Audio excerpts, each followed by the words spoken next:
Hello and welcome back to Serpent Sunday. As always, I am your host, Morgan.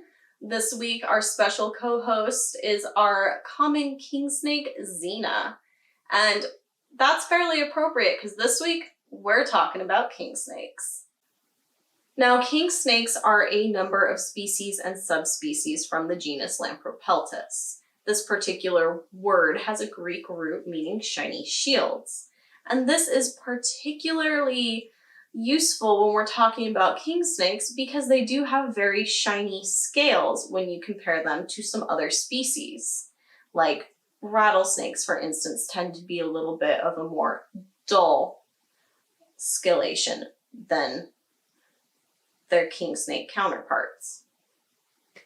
However, shiny scales are a little bit more common in the particular family that kingsnakes are from anyway, the Colubridae family. And the fairly large scales on the head of the kingsnake that is possibly one of the things that did help to name their genus is one of the defining features of the family they're from. Now, this genus is not only kingsnakes, but milk snakes are also thrown in there. So we will also be touching on milk snakes as well, since they are very similar to their kingsnake cousins. Now, kingsnakes are probably most well known for their tendency to eat other snakes, hence the name king. In general, if king is in the common name of a snake, it probably means they tend to cannibalize other serpentine species. But that's just a fun fact for you. They also will eat little lizards, rodents, pretty much anything they can get their mouths on.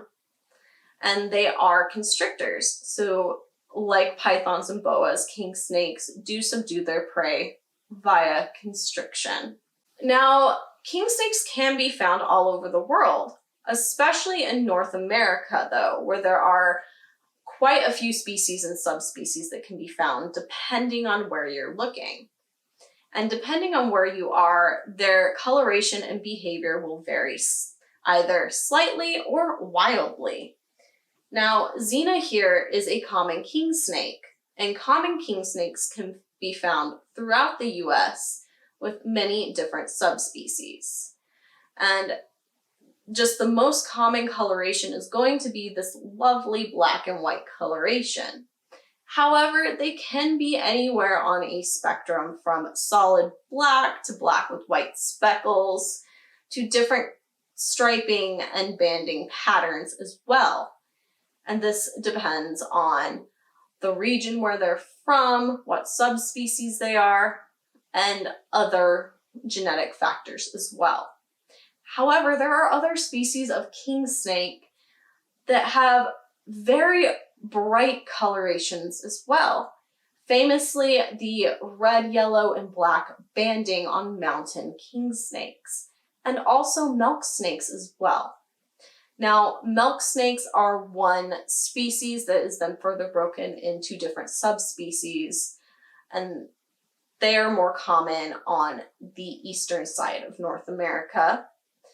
And the most common milk snake that you see is going to be the red, black, and yellow banded ones. However, their coloration does vary based on region as well, and also based on their subspecies. Now, you might be thinking, where do these bright colors come from? Well, this is a case of what is known as Batesian mimicry. And not only is this a fun word to say, but it is a fairly interesting form of survival in the animal kingdom that is not only seen in snakes. Batesian mimicry is where a fairly harmless animal takes on the same warning system as a highly dangerous animal. In this case, another colubrid, the coral snake, is a highly venomous snake that shows off its toxicity with red, yellow, and black banding. However, when you're looking at milk snakes and king snakes, the pattern does vary slightly based on what the yellow is touching. Remember, red on yellow could kill a fellow. Red on black, venom it lacks. Right here, I'd like to pause for a second and emphasize that milk snakes are technically a species of king snake. So for the rest of the video, when I say king snake, I'm also referring to milk snake unless I specify otherwise. All right, so in general, king snakes are going to be a little more nocturnal, meaning more active at night. However, if you're looking at a more temperate region like California, for example, where I am from, they can take on more diurnal habits, which means they're going to be more active during the day. And this just basically happens because your temperatures are fairly consistent day and night, and they're not needing to avoid any extreme heat by hiding during the day and coming out when the danger of overheating has passed. So if you're in a more warm or desert region, you're unlikely to see them during the day, but in the evenings, early dawn or night, they may be out and about. Now, no matter what part of their habitat you're in, king snakes are going to be egg layers. Now, because they're fairly small, their clutches don't tend to be very large. And when they are young, they tend to prefer feeding on other snakes, which is fairly interesting. It's only once they get larger that they really begin feeding on rodents and other things as well. Their clutch size tends to average around 24 eggs, which when you compare that to larger species like pythons and boas, as far as offspring numbers go, it is fairly small, with some of the smaller species of king snake averaging about 7 eggs in a clutch. Now, king snakes do like to be hidden, and they will tend to bury themselves in debris and loose substrate as well, which is why if you do keep them as a pet, they do spend a lot of their time buried in their bedding that you give them.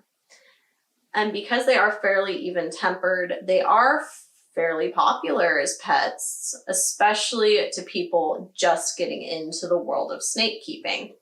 They're pretty easy keepers. If you live in a climate like I do, you don't need to keep them on too much supplemental heat. However, I do provide a ceramic heat emitter during the colder months, but in general, my house at least stays within the appropriate temperature range for a common king snake that is native to the area. So in summary, king snakes are a very interesting little genus of snakes.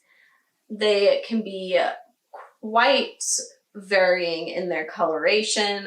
They're fairly docile even in the wild, and they can make very great pets as long as you are getting them from a reputable captive bred breeder.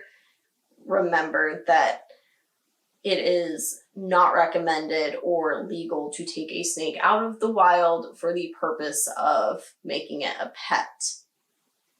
There are plenty of breeders and places to pick up a new king snake if you are interested in one.